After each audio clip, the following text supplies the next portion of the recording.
Bem, o tema de hoje, a gente vai falar sobre ensinamentos do Evangelho. Eu fui preparando, e aí, da última vez que eu fui olhar, eu queria até mudar o jeito, né? Que seria do Evangelho, dos ensinamentos, uma coisa mais diferente, porque a gente vai estar falando sobre o Evangelho segundo o Espiritismo e algumas lições do Evangelho também, tá? O que esse Evangelho nos proporciona. Mas vamos manter então o tema desde o começo. Foi de última hora, faltando acho que 30 minutos antes de vir para cá. Eu olhei, agora não me recordo bem como que iria ficar, mas seria outro jeito. Mas vamos manter ensinamentos do Evangelho. Primeiro, sempre aquela reflexão, aquela pergunta que a gente tem que fazer para a gente mesmo, tá? Para cada um de vocês, não precisa responder para mim. O que vocês entendem sobre o Evangelho? Todo esse percorrer da vida de vocês, desde quando vocês nasceram até o presente momento. Sintam-se que se vocês tivessem que vir aqui na frente, como vocês iriam explicar o que é o Evangelho?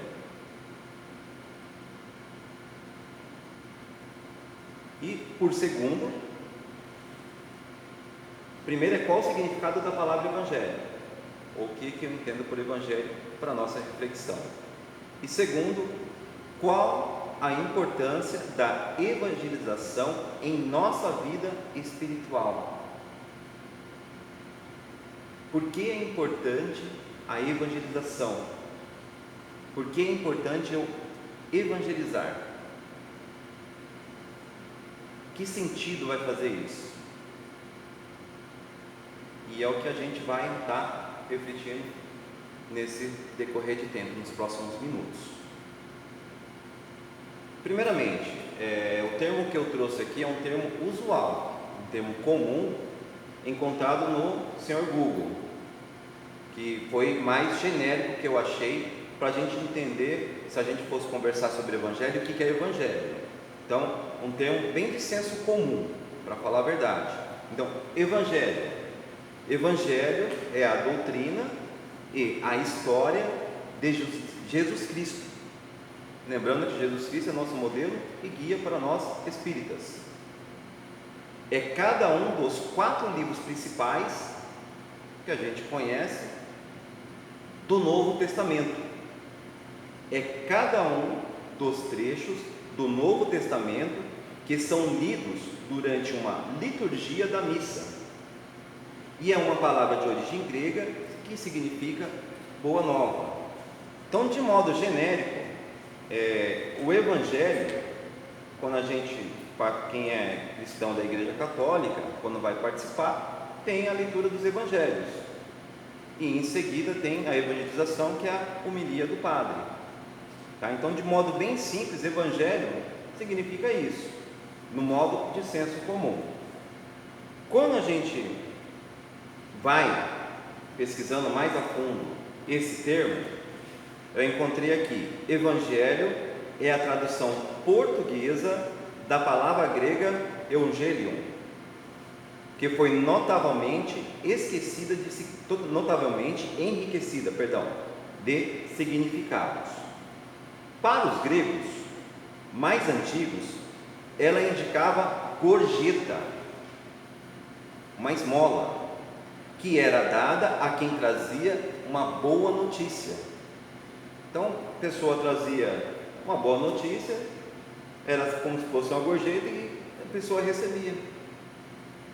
Mais tarde passou a significar uma boa nova, já entrando em conciliação com o texto anterior, né? Em boa nova, segundo a exata etimologia do termo. Então, Evangelho, nos modos antigos, significava gorjeta, que era para os gregos, e hoje é mantido como boa nova. Falava-se de Evangelho nas cidades gregas quando ecoava a notícia de uma vitória militar. Olha que interessante, isso eu descobri agora nas pesquisas que eu fiz. Quando ecoava a notícia de uma vitória militar, quando os arautos, aquelas pessoas que faziam os anúncios, né? e noticiava o nascimento de um rei, de um filho de um rei ou de um imperador. Ao termo estava unida a ideia de festa, com cânticos, luzes e cerimônias festivas. Era em suma o anúncio da alegria, porque continha uma certeza de bem-estar, de paz e salvação para aquela época. Então vinha a anunciação de uma boa nova, uma boa notícia: vai ter um novo rei, vai ter um imperador, tal grupo venceu uma guerra. Então sempre tinha essa boa nova na antiguidade, tá? Nas cidades gregas.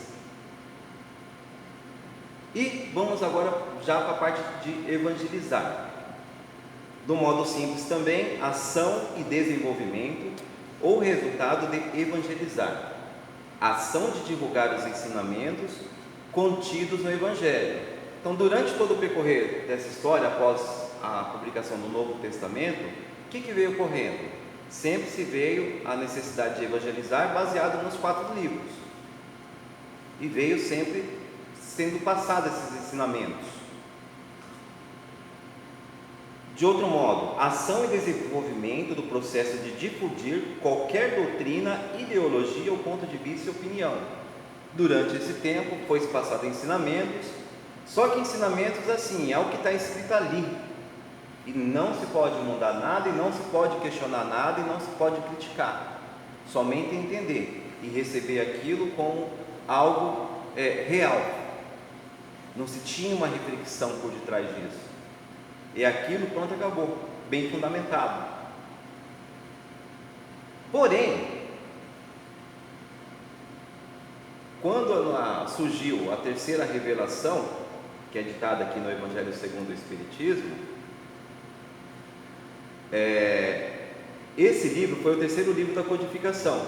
Primeiro tivemos o livro dos médiuns, o livro dos Espíritos, que surgiu em abril de 57, seguindo do livro dos médiuns de 61, e após 6 anos da publicação do livro dos Espíritos, Kardec publicou o Evangelho segundo o Espiritismo, que aí, retornando para aquela reflexão, minha última reflexão que eu dei aqui, que foi a base da doutrina espírita, onde começou a ocorrer as manifestações dos Espíritos, no século XIX, a qual Kardec começou a pesquisar, e aí, primeiro ele escreveu a parte filosófica do tríplice aspecto, que é o livro dos Espíritos.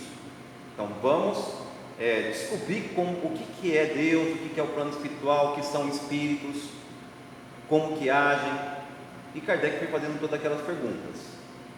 Depois vem a parte da ciência, que é o livro dos médiuns, que aí é aquela como lidar com os espíritos, como que funciona, como que os espíritos agem, como que eu faço a comunicação, e o passo a passo, que é outro guia também, né, de orientação, de como lidar com a mediunidade, que são os livros do médium. Lembrando que no livro dos Espíritos, a terceira parte, que fala das leis morais, é como se fosse um resumo básico do Evangelho segundo o Espiritismo, a terceira parte do livro dos Espíritos, que ele vai falar sobre as leis morais, tá? E aí o Kardec publicou o Evangelho segundo o Espiritismo em 1864, onde os Espíritos, ele foi convocado, né, pelo um dos mentores dele, né, a fazer, a escrever mais esse livro, a participar mais dessa revelação. Continuando, então o que aconteceu com o Evangelho? Vamos sair daquela parte genérica que eu falei, da primeira parte, e vamos começar a nos aprofundar dentro da moral espírita. Então o Evangelho ele deixou de ser apenas a fonte de meditação e oração para a ligação com Deus antropomórfico, no isolamento, para transformar-se no instrumento de aperfeiçoamento do indivíduo. Então se deixa de pensar que Deus é um homem que está sentado num trono lá em cima e que manda em tudo, e que os ensinamentos evangélicos foi tudo ele que ditou, foi tudo ele que disse, e tem que seguir do jeito que está lá. E pronto, acabou. Mas e a lição que Cristo deixou para a gente? Principalmente de amor ao nosso próximo. E a nossa moral? E a nossa evolução? Como que fica? Então, vem os espíritos, chama Kardec e fala assim, vamos trabalhar em cima disso. Vamos trabalhar em cima do Evangelho. Tanto que a primeira edição do Evangelho segundo o Espiritismo teve outro nome, alguém se lembra? Alguém já ouviu falar? Imitação do Evangelho. Então a primeira edição do Evangelho segundo o Espiritismo se chamou Imitação do Evangelho. E aí, com a opinião dos espíritos, o senhor Didier também, que era o braço direito de Allan Kardec, conversaram tudo e não acharam legal manter esse nome, que aí parecia ser uma coisa assim, copiada, uma coisa que não iria ter tanta seriedade de ser levada a sério. E aí mudou para o Evangelho segundo o Espiritismo. Então a gente vai para a parte de transformação no instrumento de aperfeiçoamento do indivíduo, de renovação íntima, constante e continuada, de adequação, adaptação à vida no turbilhão de suas modalidades e na incessante variação das suas manifestações. Então o Evangelho ele vem para nos dar um norte, para nos dar um caminho, para reforçar as ideias de Cristo, conforme foram colocadas, mas de modo racional, de modo que eu possa refletir e comece a agir, não só ficar naquele dogma. O Evangelho tem que ser ouvido, tem que evangelizar, só ficar aqui ditando o Evangelho, falando sobre o Evangelho, mas não refletindo e principalmente não agindo de acordo com as promessas de Cristo e de acordo com as orientações do Espírito. O Evangelho segundo o Espiritismo deixa de ser fonte de meditação e orientação e passa, aqui redundou, desculpa, é um guia insubstituível para a adaptação do homem às crescentes formas da vida. O Evangelho, ele não serve só apenas para ser lido, de pegar esse livro aqui, começar a ler como se fosse um livro de pesquisa, pronto. Não, ele serve para reflexão individual, para melhora de conduta, melhora de vida. Hoje muitos espíritas fazem o Evangelho no lar, utilizando esse livro aqui, tá? Então as pessoas sentam, pegam uma hora, pegam um dia da semana, pega esse livro, pega um determinado assunto, faz a leitura, depois começa a reflexão, um conversando com o outro. O que a gente vai entender? O que você entendeu sobre esse assunto? E cada um da sua forma de se entender vai conversando, e aí a evangelização vai ocorrendo. Fechou aquela uma hora, vocês não sabem o quanto é confortável e o quanto é bom fazer isso. Irradia a energia dentro da casa, afasta os maus espíritos, os espíritos superiores se aproximam mais, a família fica mais unida, há uma interação, há uma sinceridade. Dependendo do tema que você pegar aqui, você vai pegar a situação da sua vida cotidiana, da sua vida familiar, e vai discutir sobre o assunto que está aqui, e para isso você vai melhorar. Então, por isso a importância do Evangelho no lar, em conjunto com o Evangelho segundo o Espiritismo. Então é um guia insubstituível para a adaptação do homem a crescentes formas da vida. Refletindo sobre os seus conteúdos morais, o homem começa a evangelizar-se. Então começa o processo de evangelização, ou seja, começa a criar novos hábitos e novas atitudes, a tomar operante a sua fé e a exercitar mais vezes a paciência. Já tivemos várias reflexões sobre paciência aqui. já tivemos também várias reflexões sobre parábolas também. E já tivemos várias reflexões sobre vários trechos do Evangelho segundo o Espiritismo. E de fato, a pessoa começa a mudar, independente de religião que a pessoa tem. Se a pessoa começa a refletir sobre esse livro, por questão moral, ela começa a mudar o comportamento. E hoje o que vem ocorrendo? As coisas estão ficando esquecidas, as coisas estão ficando de lado. A gente vive num mundo totalmente materialista. O egoísmo é muito grande, o orgulho pior. E a gente vai esquecendo de cuidar da nossa moral. E qual é a consequência disso? O Brasil está no ranking de primeiro lugar de venda de depressivos no mundo. É o país que tem maior consumo de antidepressivos.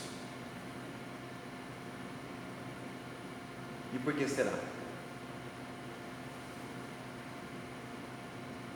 Por falta de evangelização, por falta de conhecer o Evangelho. Até muitas vezes por falta de refletir sobre o Evangelho que é pregado nos outros cultos. O Evangelho não está só aqui dentro do Espiritismo, está em todos os cultos cristãos. Mas será que tem uma reflexão sobre isso? Quando eu era criança, minha mãe sempre foi uma católica fervorosa, né? E ela ia, todo domingo tinha que ir para a igreja. E aí, conforme a gente vai se tornando adolescente, vai tendo conhecimento, principalmente quando eu comecei a participar da doutrina espírita, aí você começa a dar umas cutucadas, né? Então minha mãe ia para a igreja, quando ela voltava, e aí mãe, como que foi a missa? Ela fala assim, foi bem, foi boa. Mas e aí, o que foi falado no Evangelho? Não sei. Aí eu já ficava quieto, lógico que não ia chamar a atenção da minha mãe, né? Mas e aí, qual foi a homilia que o padre falou? Também já participei de missas cristãs da Igreja Católica. E para mim o ponto mais importante é quando o padre começava a falar, que aquele momento era a evangelização. Tinha a leitura dos evangelhos, mas o padre, ele ia fazer uma explanação sobre aquilo. Para mim, o melhor momento de uma missa, da participação de uma missa, é a homilia do padre. Que aquele momento que ele está trazendo a mensagem de Cristo, tentando embutir essa questão de moralidade dentro da gente.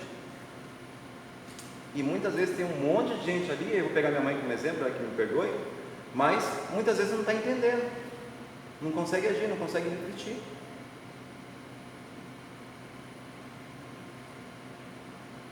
Tudo bem? Vamos continuar?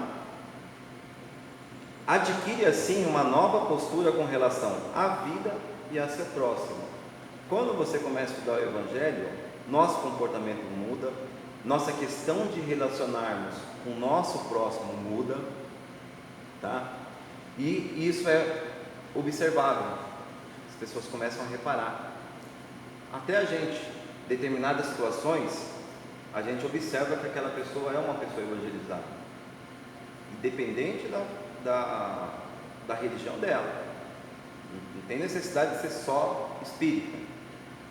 Mas quantos bons atos, se a gente for no YouTube, quando a gente vai nesse YouTube ou no Google, o que as pessoas estão acostumadas a ver?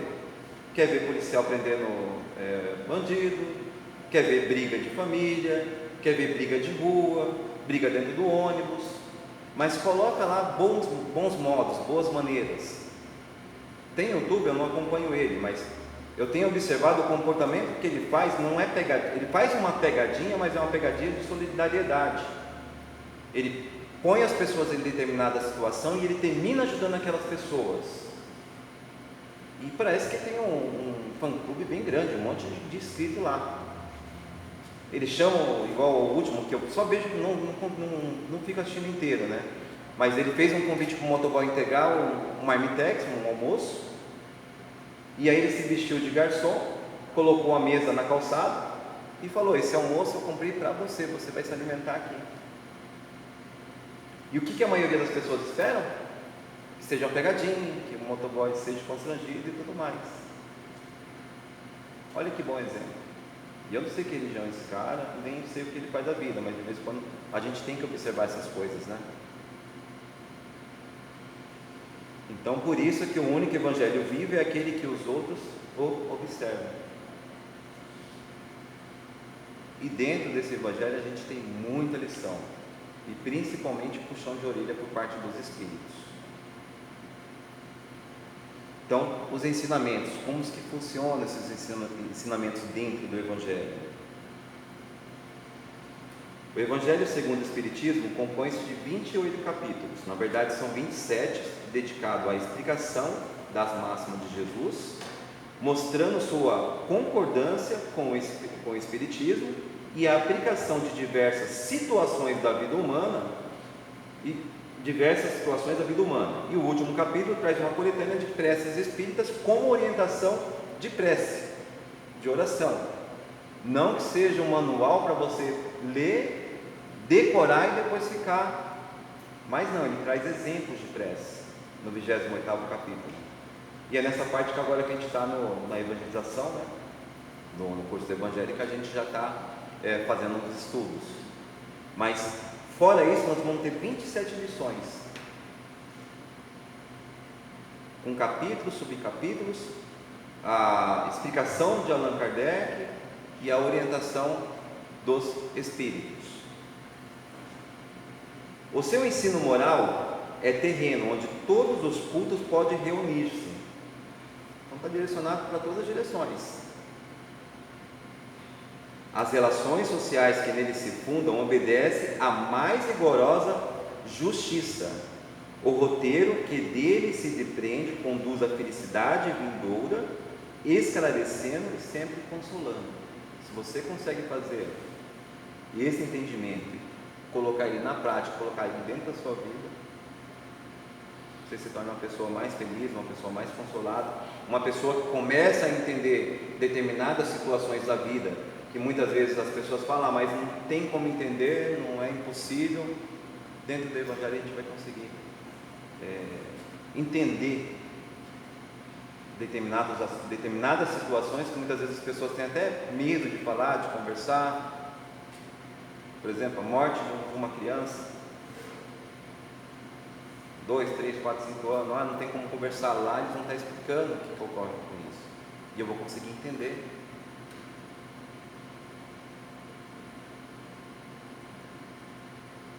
Sua leitura e estudo, portanto, são imprescindíveis aos espíritas e a todos que se preocupam com a formação moral das criaturas, sendo fonte inesgotável de orientações para que possamos verdadeiramente alcançar um mundo de amor, paz e fraternidade. Jesus Cristo veio há 2021 anos atrás trazer isso para a gente.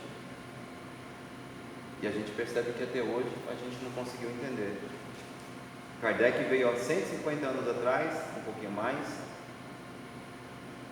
trouxe isso para a gente conseguir nos tornar os melhores seres humanos. Então, dentro da doutrina espírita, é imprescindível que a gente faça o estudo do Evangelho segundo o Espiritismo, seja ele num grupo de estudo, seja ele no Evangelho do Lar, mas sempre lendo e refletindo. Então, dentro desses 27 capítulos, vem desse formato os capítulos do Evangelho. Eu peguei esse capítulo 8º, que vem aqui, bem-aventurados os que têm puro coração.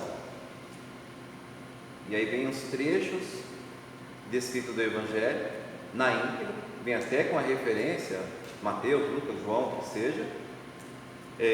Depois vem a orientação de Kardec e por último as orientações dos espíritos, que eu falei sobre a questão de uma criança quando morre. Olha lá, instruções dos espíritos: deixai que venham a mim as criancinhas. Nesse trecho ele vai explicar, não que sirva totalmente consolo para uma mãe, para um pai que perde uma criança recentemente, mas que sirva de entendimento. E muitas vezes serve até para a gente conseguir consolar ou evangelizar essa pessoa, para dar um melhor entendimento. Então, se tem conhecimento desse trecho, igual eu tive umas duas situações que amigos perderam, e era bem na época que a gente estava estudando esse trecho, e você tentando explicar, tentando conversar, a pessoa fica mais leve, a dor continua, e a saudade vai ser eterna, mas contribui com isso, tanto para o nosso atendimento, mas para quando a gente evangelizar.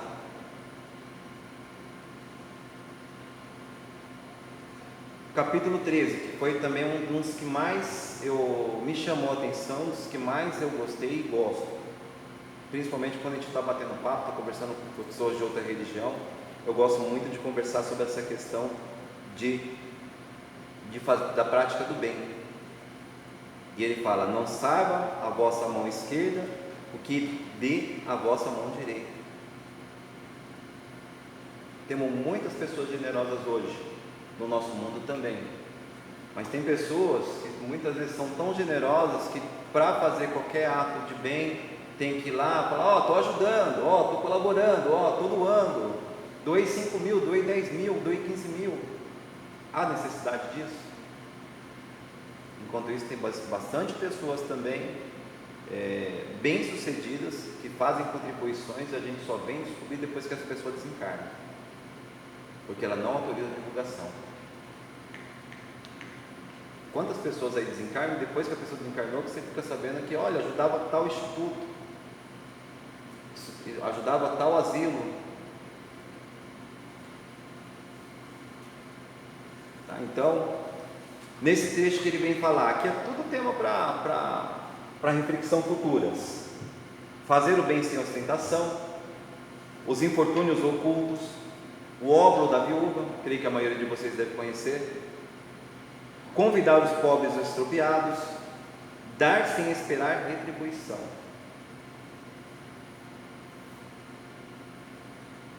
E aí, sobre esses trechos que estão aqui, tem a continuação que vem as instruções dos Espíritos.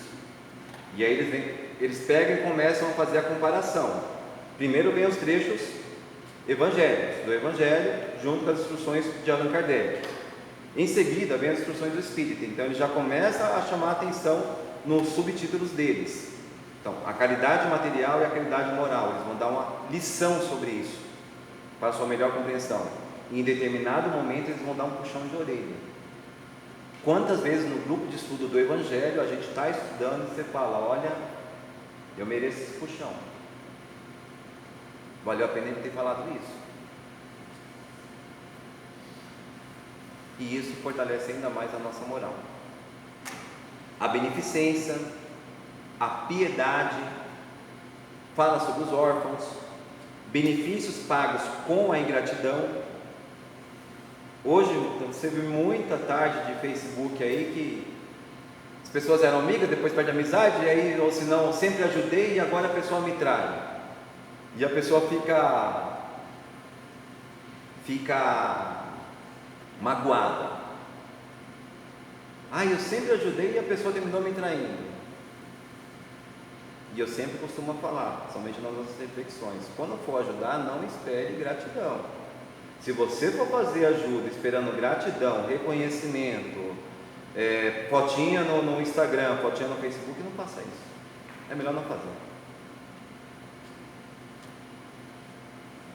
Tá certo, a gente somos seres humanos, estamos no mundo de prova e expiação e com muitas decepções. Então muitas vezes a gente fica decepcionado. Eu mesmo tenho determinadas situações que eu fico decepcionado, mas aí eu me lembro do Evangelho e falo: por que você está se decepcionando?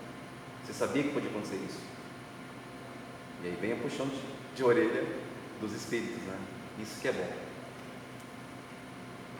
E beneficência exclusiva. Aqui são os trechos que eu trouxe para vocês. Já estamos quase no encerramento. Esse trecho aqui é da irmã Rosário.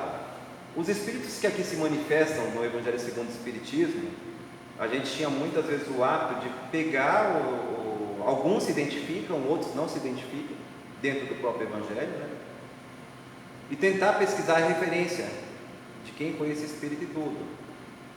E aqui tem a irmã Rosália. Eu vou deixar como lição de casa, se vocês quiserem pesquisar depois, fazer a pesquisa sobre quem foi a irmã Rosália, já para levantar esse interesse e essa curiosidade.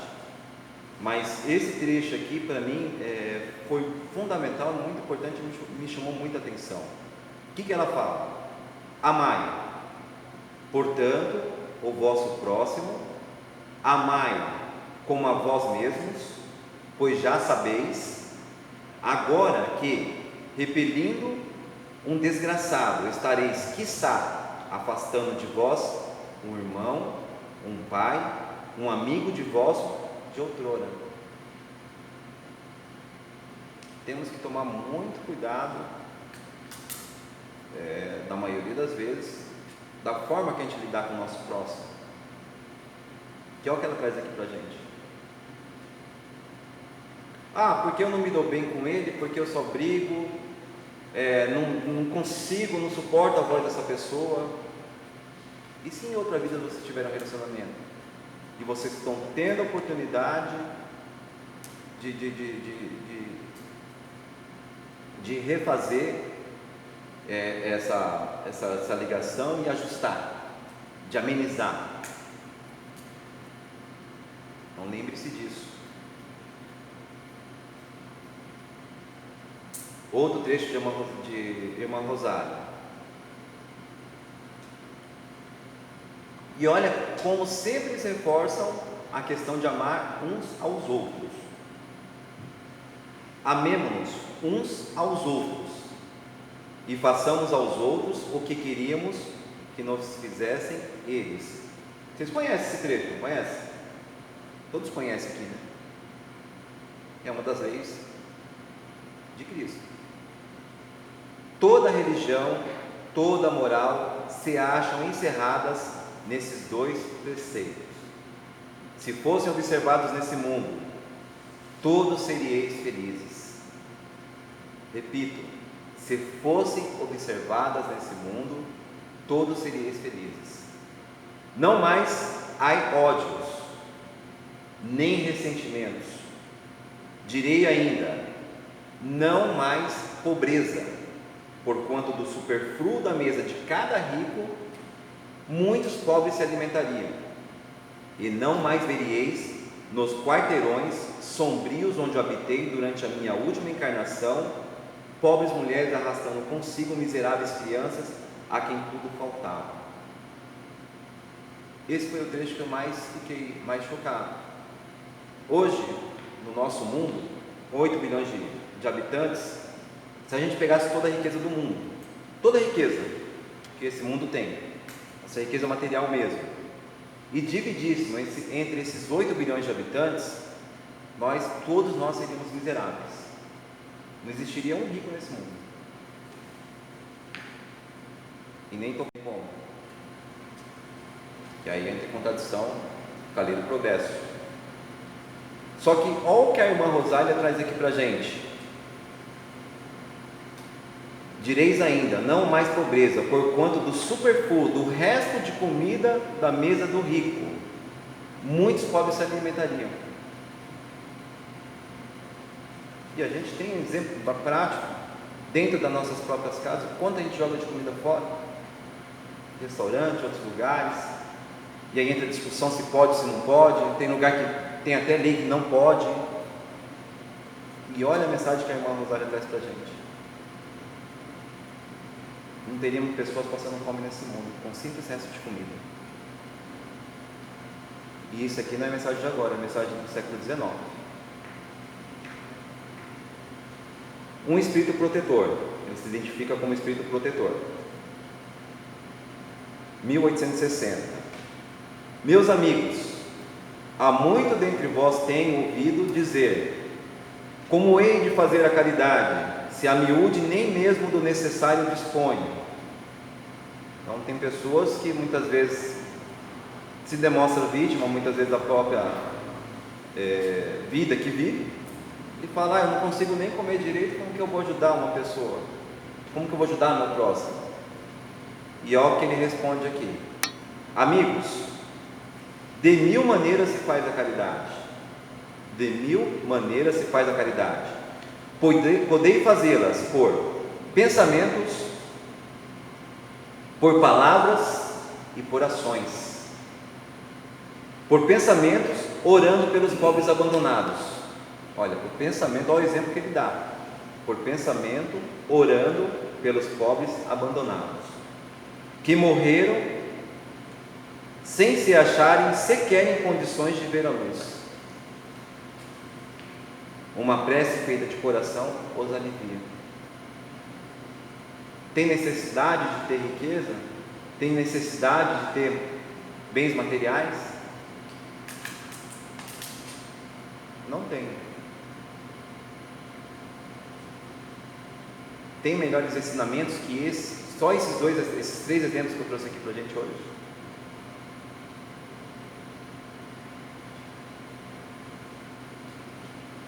Guia protetor.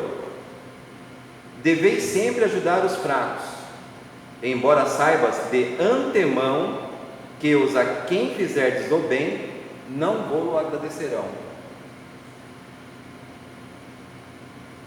E muitas vezes a gente se decepciona, né? Não tem jeito. Não tem jeito, né? Se eu me lembrar desse trecho, dessa instrução aqui, deveis sempre ajudar os fracos, embora saibas de antemão que os a quem fizerdes o bem não vou-lo agradecerão.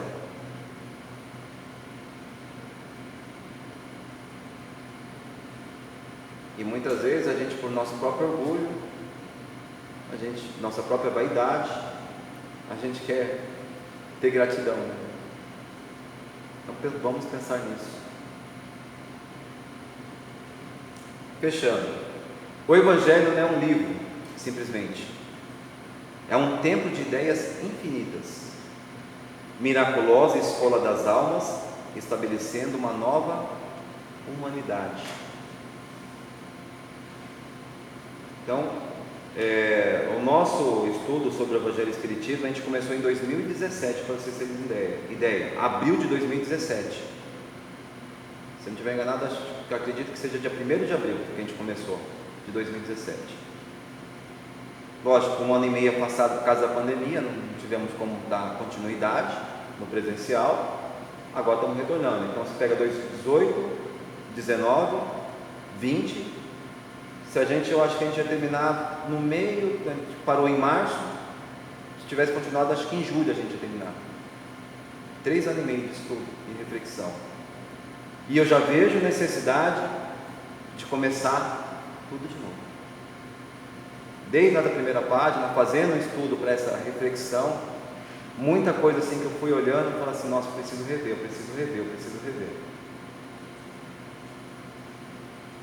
As informações contidas de pessoas que fizeram estudo também sobre o Evangelho. E aí fica a nossa sugestão para vocês e reflexão. Pelo dia que se vai, pelos ensinamentos que ficaram, muita gratidão a todos. Tenham uma boa noite. A gente vai para a parte do